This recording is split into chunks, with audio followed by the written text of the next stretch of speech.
한 어린이가 자기 집에서 멀리 떨어지지 않은 그러한 곳에 사는 친구 생일 잔치에 초청을 받아서 거기를 이제 가려고 기다리고 있었어요.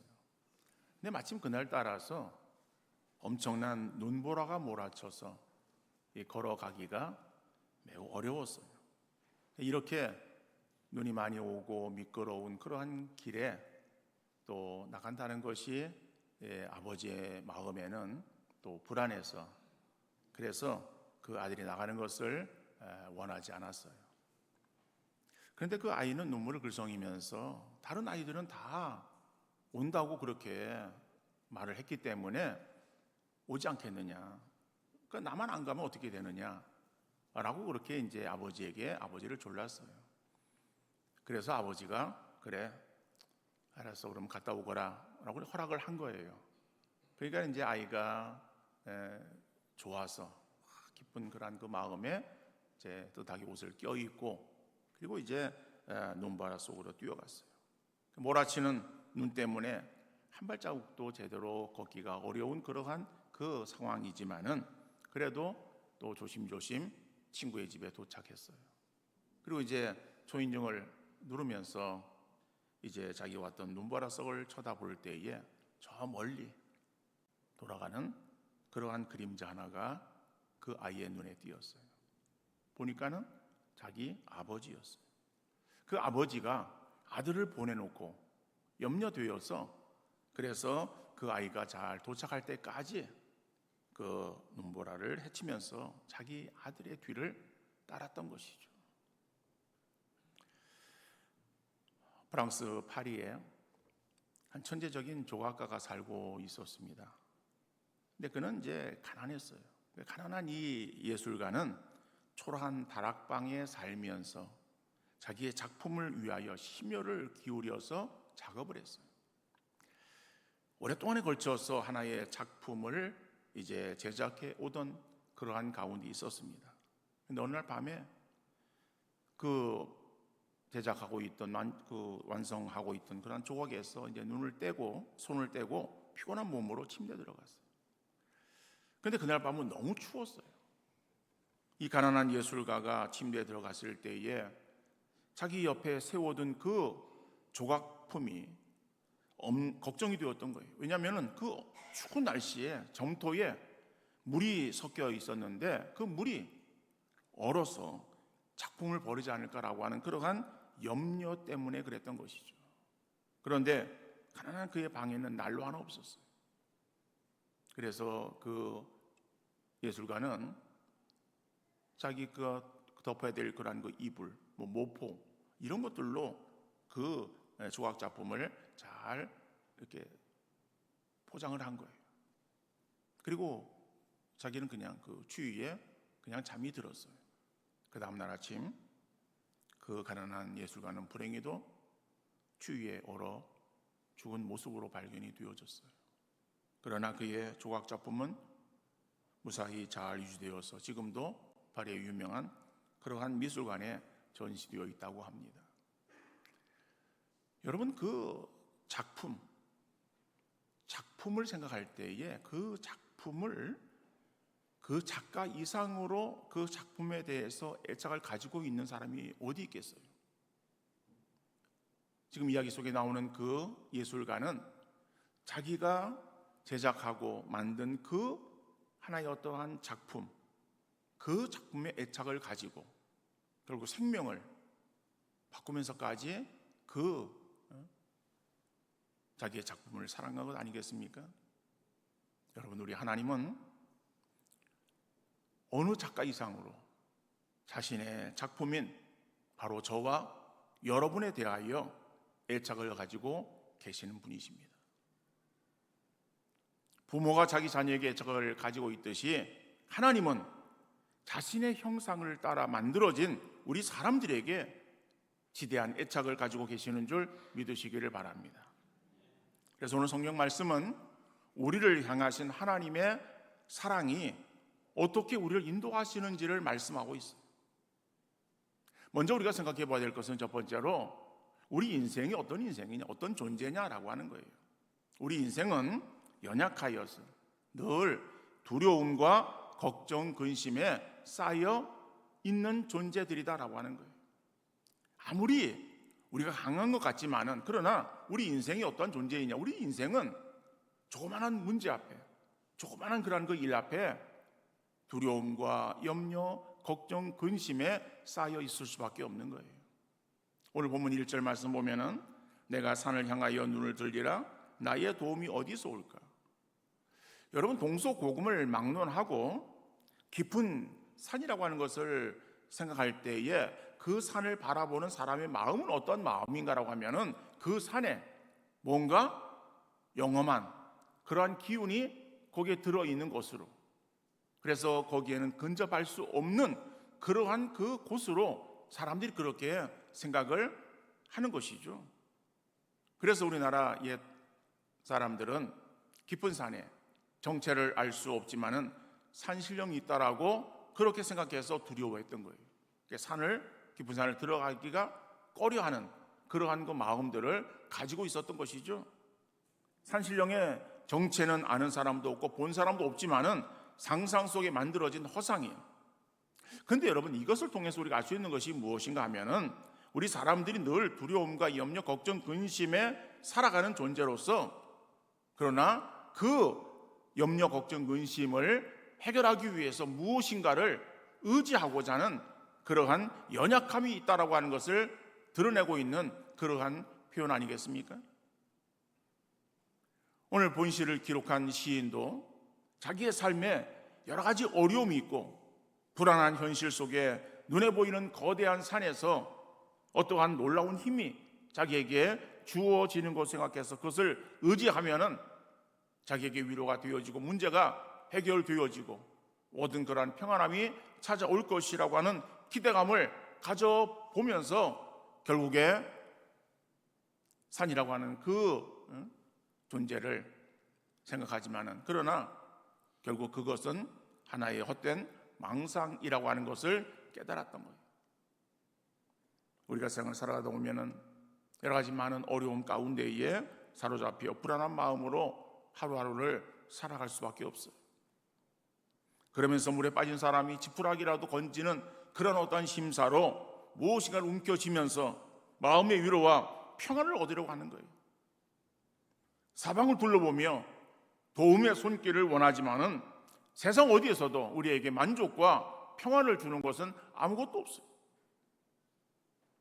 오늘 6절에 보면은 낮에 해, 밤에 달을 말하고 있어요.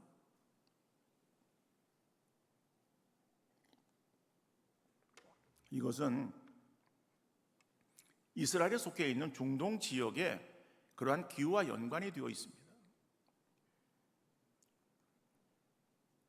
특히 그 중동 지역은 우리가 요즘은 TV 화면을 통해서도 우리가 많이 접할 수 있는 그러한 지역들 아닙니까? 중동 지역은. 그 중동 지역의 땅은 특별히 성경에서 나오는 그러한 그 땅은 광야예요. 그러니까 광야는 사막과는 다릅니다. 사막이라고 할 때 그 사막은 그냥 순수한 모래, 그 모래 사막을 말하는 것이고, 광야라고 할 때 그것은 사막화되어져 가는 그런 가운데에 아직 그렇게 사막은 아니지만은 거기에는 모래와 흙과 그 다음에 작은 어떠한 그 돌들 이런 것들이 섞여 있는 그러한 그 땅이에요. 그래서 그 척박한 땅인데, 근데 그 땅에 비라도 많이 오면은 그 땅이 거기에 식물이 자랄 수 있을 터인데 강수량도 적어요. 그러다 보니까는 그 광야라고 하는 그 땅은 아주 척박한 땅. 그래서 거기에는 사람도 통행하지 아니하고 사람도 살지 않고, 그리고 그냥 거기에는 맹수들만 그리고 도적들만 있는 그러한 그 곳입니다. 그리고 거기에 한낮에는 뜨거운 태양 열기로 인해서 굉장히 아주 길을 걷기가 고통스러운 그러한 그 곳, 그리고 밤이 되어지면은 기온이 떨어지는 거예요. 그래서 그 낮과 밤의 기온 차로 인해서 밤에는 추위를 느낄 정도예요. 그러니까 그 광야가 바로 그러한 곳이에요. 그러니까 그러한 그 광야와 같은 그러한 그 곳을 말할 때의 낮에 그러한 거 해, 밤에 달이라고 하는 것이죠. 다시 말하면 우리가 살아가는 그러한 그 여러 가지의 삶에 있어서의 어려움에 그러한 그 상황들을 말하고 있는 거예요. 여러분, 그 교회 음악 가운데에 그 연주를 듣다가 왕이 일어나서 그래서 그 박수를 친 그러한 노래가 바로 핸델이라고 하는 그러한 작곡가가 지은 메시아 가운데에 할렐루야라고 하는 그러한 그 곡이에요. 그래서 그 할렐루야를 이 작곡한 핸델, 그 핸델이라고 하는 그러한 그 이 작곡가는 건강이 매우 나빴다라고 그래요. 그래서 건강의 그 병을 치료하기 위해서 재산을 탕진했고, 그것도 모자라서 남의 돈을 빌려 썼다 그래요. 그러나 건강도 찾지 못하고 돈도 갚지 못해서 결국 그 몸이 불편한 그러한 상태로 감옥에 갇히게 되었어요.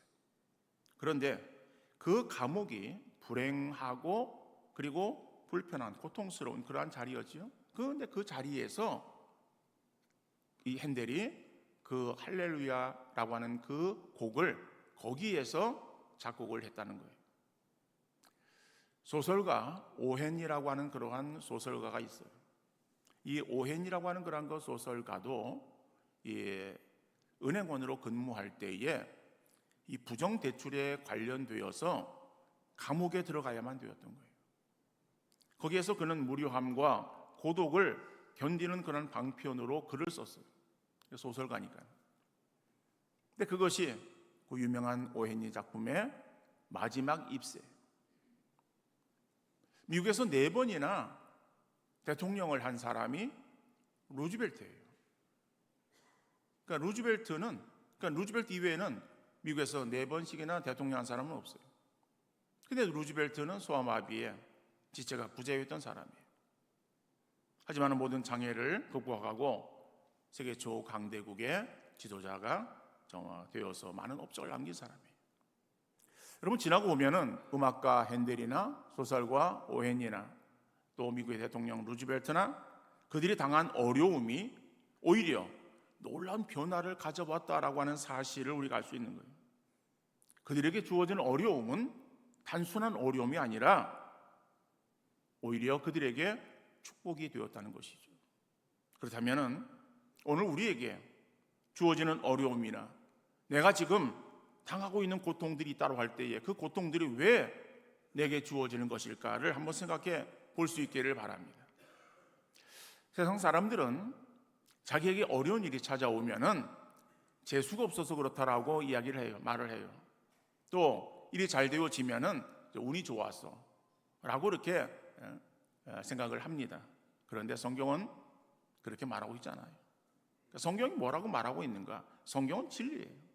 진리인 성경이 그러한 그 부분에 있어서 우리가 어떠한 일을 당할 때에 재수가 없어서 당하거나 운이 좋아서 당하는 것이 아니라 모든 것에는 하나님의 선한 계획하심과 인도하심이 있다는 것을 말씀하고 있습니다. 우리가 곤고함을 당할 때 하나님은 그 힘들고 어려운 문제를 가지고 스스로 해결하려고 발버둥 치지 말고 전능하신 하나님을 찾기를 원하시는 거예요. 하나님 앞에 나와서 하나님을 만나면 우리 인생에 놀라운 변화 역사가 일어나게 되어지는 거예요. 삶의 반전이 이루어지며 기쁨과 평안의 삶으로 바꾸어지는 줄 믿으시기를 바랍니다. 그렇다면 우리가 만나야 되는 그 하나님은 과연 어떤 하나님이신가? 우리가 만나야 되는 하나님, 그 하나님은 두 번째로 보니까는 광야와 같은 세상에서 사랑하는 우리를 눈동자처럼 지키시고 보호하시는, 우리를 세밀하게 지키시고 인도하시는 하나님이심을 말씀하고 있어요. 오늘 보면 6절 7절 말씀 보면은 낮의 해가 너를 상하게 하지 아니하며 밤의 달도 너를 해치지 아니하리로다. 여호와께서 너를 지켜 모든 환난을 면하게 하시며 또 내 영혼을 지키시리로다. 여러분, 낮의 해 밤의 달이 광야 생활의 어려움이라고 말씀을 드렸어야 하겠어요. 그런데 그 광야 생활의 어려움, 낮의 해와 밤의 달, 그런데 그런 데서 우리를 지키시고 인도하시는 이가 하나님이시고, 하나님께서 우리의 모든 환난을 다 지키시고 보호하여 주신다라고 말씀하고 있는 거예요. 여러분, 정말 우리 인생도 그렇고 광야와 같은 그러한 그 인생을 살아갈 때에 우리가 어떤 일을 만날지, 어떤 일이 우리에게 닥칠지 알 수 없는 그러한 그 미지에 그러한 그 어떤 시간들을 걸어가고 정말 살얼음판 같은 그러한 그 매일매일의 삶을 우리가 살아갈 때에 하나님 우리를 순간순간 보호하시고 지켜 인도하시는 하나님이심을 말씀하고 있어요. 여러분, 우리 모든 사람들 아무리 우리가 모든 경험이 있고 또 능력이 있고 모든 것을 다 할 수 있을 것처럼 자신감을 가지고 있다 할지라도 그러나 우리는 당하는 그러한 그 문제 앞에 무기력해질 수밖에 없고 우리가 주저앉을 수밖에 없는 거예요. 마치 어린아이가 어떠한 문제를 만났을 때에 정말 그는 숨어서 얼굴을 비치지 아니하고 그리고 끙끙거리면서 울고 있는 그런 어린아이 모습처럼 우리 인생에 그러한 그 모습이 연약할 수밖에 없을지라도 하나님은 우리를 보호하시고 지켜 인도해 주신다라고 말씀하고 있어요. 여러분, 우리가 매일의 삶을 살아갈 때에 우리는 어제와 오늘이 똑같다라고 생각을 해요. 매일매일의 삶이 똑같다라고 그렇게 생각을 합니다. 그러나 여러분, 어제의 시간과 오늘의 시간은 분명히 다른 시간이에요. 물론 생활의 패턴이 같아서 그래서 그날이 그날인 것처럼 그렇게 생각할 수 있을지는 모르겠지만은 어저께 일어나는 일들에 우리가 처리하는 그런 그 방식으로 오늘의 삶을 우리가 대신할 수는 없어요. 어저께 시간을 지나 보았다고 새로 주어지는 오늘의 시간 속에서 자신만만하게 모든 것들을 다 맞이할 수 있는 것은 아니다라고 하는 거예요. 어저께는 어제 나름대로의 문제가 있다면 오늘은 오늘 나름대로 또 다른 문제가 우리를 찾아오는 거예요. 자, 그러한 그 상황 속에서 오늘 본문 우리에게 뭐라고 말씀합니까? 모든 환난에서 우리를 지켜 면하게 하시겠다라고 말씀하시는 하나님, 그 하나님은 우리의 하나님이신 줄 믿으시기를 바랍니다. 특별히 그 하나님께서 우리를 지키시는데 어떻게 우리를 세밀하게 지키시는가? 신명기 32장 10절 말씀 보니까는 여호와께서 그를 황무지에서 짐승이 부르짖는 광야에서 만나시고 호위하시며 보호하시며 자기 눈동자같이 지키셨도다라고 말씀하고 있어요. 여러분, 황무지에서 짐승이 부르짖는 광야에서, 동일한 그런 그 표현인데 정말 이것은 광야를 말하고 그리고 우리가 살아가는 오늘의 인생의 그러한 그 장소를 말하는 거예요. 우리가 살아가는 삶의 그 환경 속에서 우리가 어떠한 일을 만날지, 우리가 만나는 그러한 어려움 가운데 이것을 어떻게 해결해야 될지 알 수 없는 그러한 그 연약한 우리에게 있지만은, 그러나 그러한 그 상황 속에 있는 우리들을 하나님께서는 그냥 내버리지 아니하시고 우리를 지키시고 보호하시는데, 만나시고 우리를 호위하시고 그리고 보호하시는 하나님, 특별히 우리를 지키실 때에 자기의 눈동자처럼 지키신다라고 말씀하는 거예요. 여러분, 우리 사람의 그 외부적인 장기 가운데서 가장 약한 그러한 부분이 바로 눈 아닙니까? 다른 그러한 그 외부에 있는 그러한 신체들, 이러한 신체들에 있어서는요, 웬만한 상처들은 이게 고통스럽지만은 그러나 그 상처가 아물고 나면은 별 문제가 없어요. 손에 어떤 상처를 입어가지고 예를 들어서 여러 바늘을 꿰맸다고 할지라도 그러나 그것이 아물고 나면은 그냥 생활하는 데에 특별한 어려움이 없지 않습니까? 그런데 눈이라고 하는 것은 어떻습니까? 눈은 굉장히 중요한 거잖아요. 그래서 조그만한 그런 상처가 눈에 나도 눈은 실명하는 거예요. 그럼 실명하고 나면은 치유가 안 되어지는 거예요. 그러니까는 이 우리가 밖에 나와 있는 그러한 장기 가운데서 이 눈동자, 사람들은 그 눈동자를 지키기 위해서 조그마한 어떠한 위험이 나타나면은 그러면은 몸을 돌리는 거예요. 그 몸을 돌리는 것은 결국에 눈동자를 보호하기 위한 거예요. 뭐 심지어는 눈을 감기도 하고. 그래서 눈동자를 보호하는. 그러니까 그 눈동자가 상하지 아니하도록 그렇게 세밀하게 인도하시는 하나님의 역사하심을 우리에게 말씀하고 있는 거예요. 여러분, 하나님 우리를 보호하시는데 차별이 없는 하나님이에요. 택하신 모든 사람들 하나님께서 사랑하시는데 그 사랑은 동일하시다라고 하는 거예요. 우리가 지금은 자녀를 많이 낳질 않잖아요. 그저 그냥 낳으면은 1명, 뭐 2명 이러한 정도의 자녀를 가정에서 대개 이제 출산해서 그리고 기르고 있습니다. 물론 이제 그 이상이 나는 가정도 있습니다만은, 자, 그런데 예전에 어땠습니까? 예전에는 가정에 자녀들이 많았어요. 우리 형제들이 많았잖아요. 그래서 여러 형제들 속에서 우리가 자랐어요. 그러니까는 뭐 서너 명은 기본이고 그 이상의 되어지는 그런 자녀들이 있어요. 예를 들어서 한 7, 8명의 그러한 자녀들이 있다라고 생각해 봅시다. 그런데 그 예전에 생활은 다 어려웠잖아요. 그 어려운 그러한 그 생활 속에서 자라면서 그러면서 이 자녀들의 마음 가운데는 불평이 있어요. 어떤 불평함이 있는가 하면은 왜 형은, 왜 누나는, 왜 동생은, 그런데 자기는 그러지 않다는 거잖아요. 그러니까는 왜 부모가 나를 차별하느냐, 그러니까 나는 차별을 당하며 어린 시절을 지났다라고 생각하는 그러한 그 자녀들이 많아요. 그러니까는 대개 그 중간에 있는 그 자녀들은 그런 마음들을 가지고 있어요. 그런데 그것이 시간이 지나서 우리가 부모가 되어지고 나니까는 잘못 생각했다라고 하는 것을 깨닫게 되어지는 것이죠. 여러분, 그 당시에 생활이 어려웠어요. 그러다 보니까는 그 부모의 마음은 모든 자녀들에게 다 동일한데, 그런데 해주고 싶은 마음은 있어도 형편이 안 되니까는, 능력이 안 되니까는 못 해주는 거예요. 뭐 누구를 차별해서 그런 것도 아니고 누구를 더 위해서 그런 것도 아니야.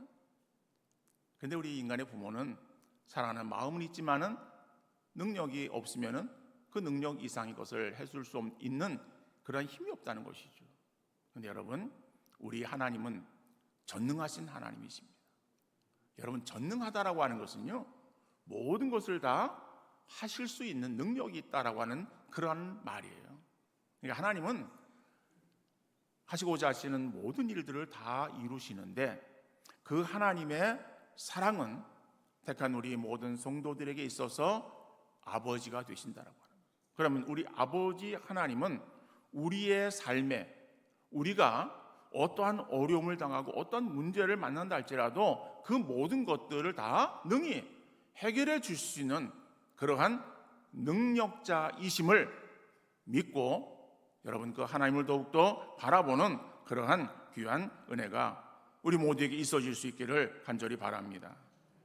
그래서 이러한 하나님의 사랑을 경험한 이 구약의 다윗이라고 하는 사람, 그 다윗은 그 하나님을 어떻게 고백하는가 하면은 나의 목자 되신 하나님으로 고백하고 있어요.